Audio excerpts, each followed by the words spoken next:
Imagine if you could guarantee that you win the first 1 or 2 rounds in tactical shooters like Valorant or Counter-Strike. Target spotted. To take the overall victory in those games, it's the first team to get 13 round wins. So being able to win those early rounds would be huge.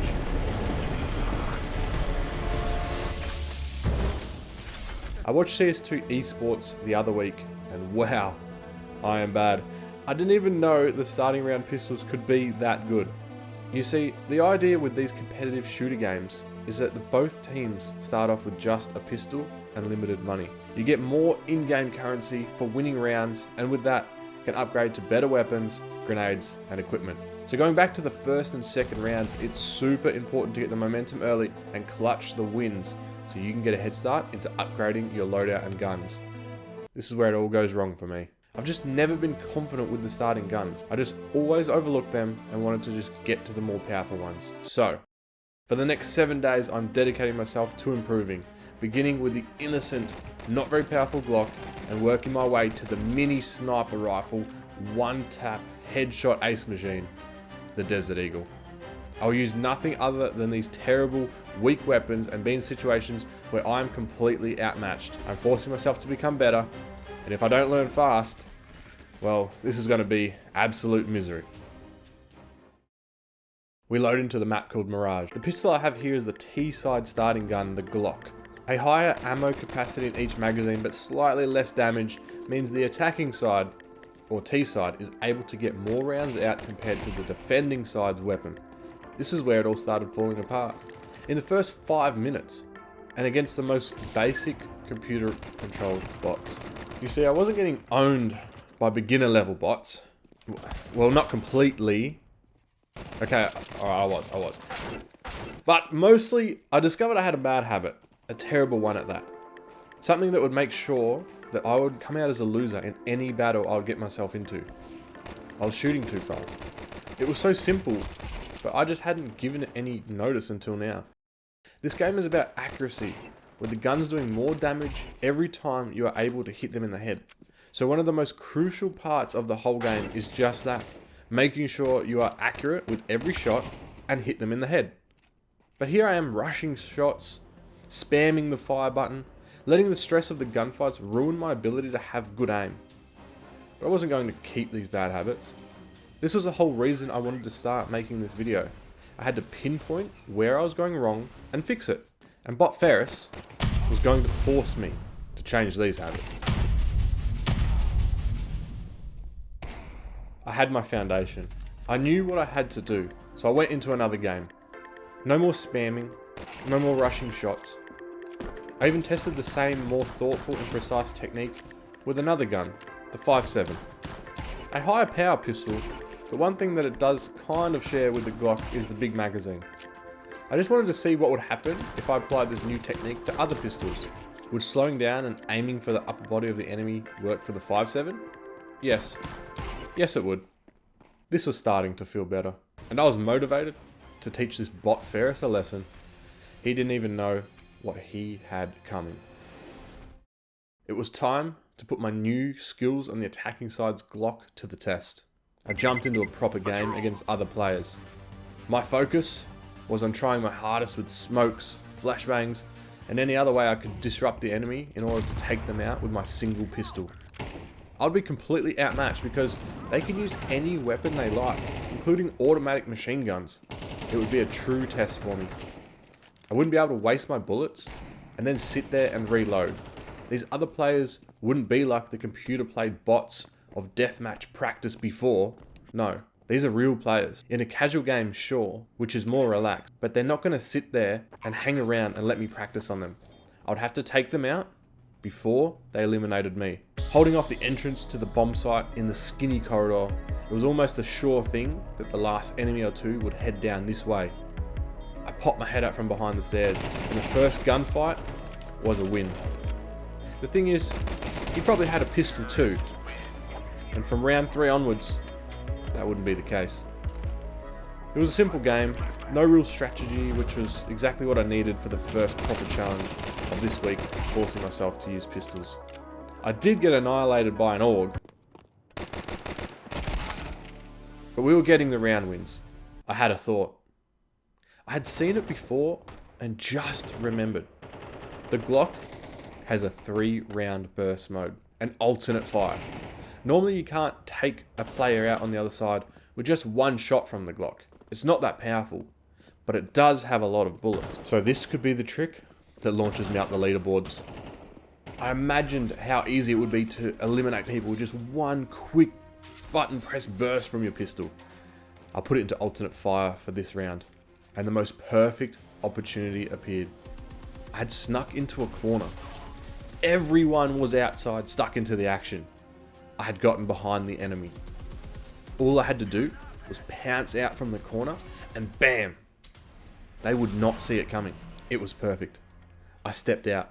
Burst mode engaged. Not one, not two, but 3 players on the other team I see right in front of me, and they are all facing the other way.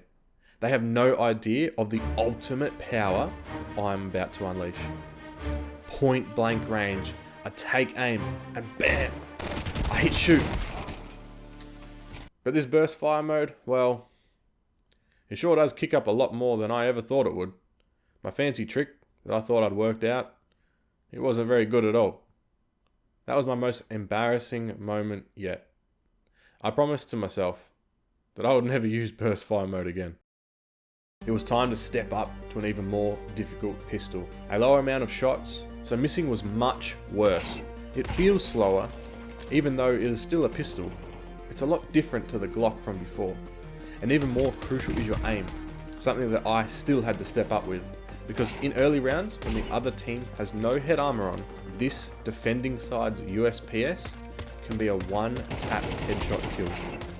Less rounds, more skill. Let's go.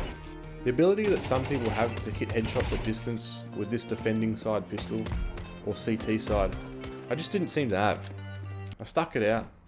Shot after shot, I seemed to get more into the zone with it, but I still had a long way to go. Let's see what we can do with this thing against real players.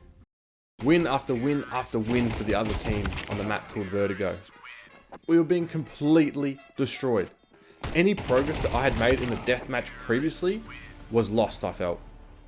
With this gun having less rounds and the slower playstyle, I just struggled.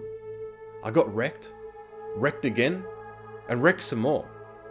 It was a 13-8 in casual, and they had won 6 in a row. Even worse, I hadn't gotten a single kill yet. It was going badly, really badly. Then, I come up against a player with an AWP. The most powerful weapon in the whole game. A dual zoom sniper rifle that can take you out with one shot even if you have full armor on. And I had a pistol.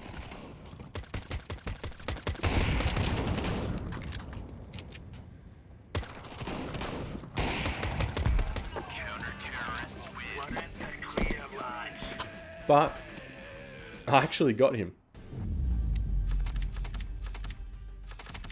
I had a good baseline for my final challenge, the Desert Eagle.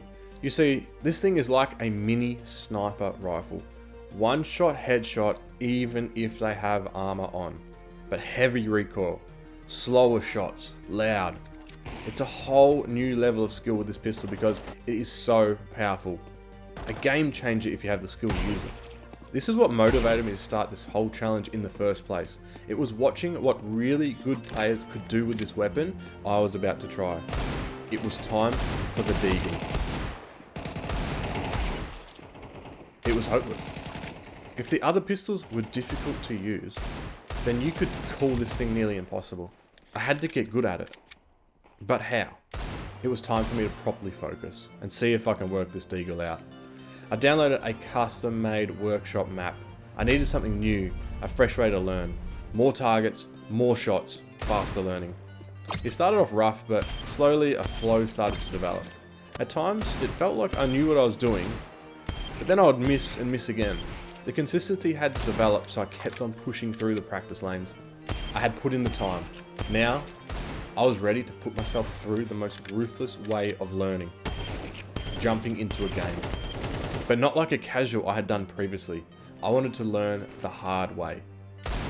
I was going to jump into a competitive match and use the deagle. Before I jumped into a proper ranked match though, I just had one thing left I had to do.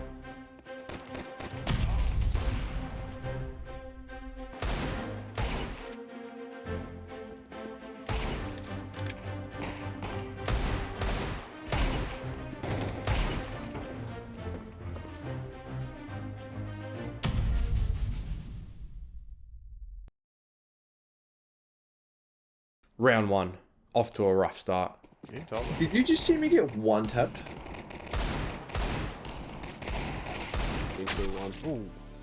We didn't know what to expect from this other side, so that was okay, but the body shots I was doing had to go, especially when the attackers would get armor. Round 2, we nade off the main A entry in case they try and push us fast. They weren't headed this way, but I did find a lurker around A site while my team took out the others. Headshot. My first dink, as some would call it, from actually trying with the Desert Eagle, and it felt good. On to the next round. Dink. Headshot. The sound that gamers will never forget. It felt great. That's 2 in a row. But this attacking side was playing well enough and still taking out the round. 0-3. The next rounds we lost, and lost again. Round 5, another kill for myself with the deagle, just adding to my confidence. It didn't feel like I was good with it, and I was far from that, but it was working. Oh, I was about to molly that, bro. We skipped to round 10, and my bad habits showed again. Oh, Brian. One top mid. Nice. One top mid, one top mid. I'd come a long way, I felt, but I spammed shots again, just like I did when I started this challenge. We ended up losing the game, but overall, it was an okay time with some fun moments. I was just surprised with the kills I did get. Getting one-shot kills and the sound effect when it is a headshot is just something that will never get old. So did all this practice work? Kind of. After seeing the crazy moments in esports games of how good people can really be with the pistols and being motivated to try and get better, I did just that. I did get a little bit better. I still certainly suck compared to a lot of other people, but after setting out this challenge for myself and getting to the end of the 7 days, I'm happy with how I can now use what I think are some of the hardest weapons in the game of Counter-Strike 2. And for Bot Ferris, well, he got what he deserved.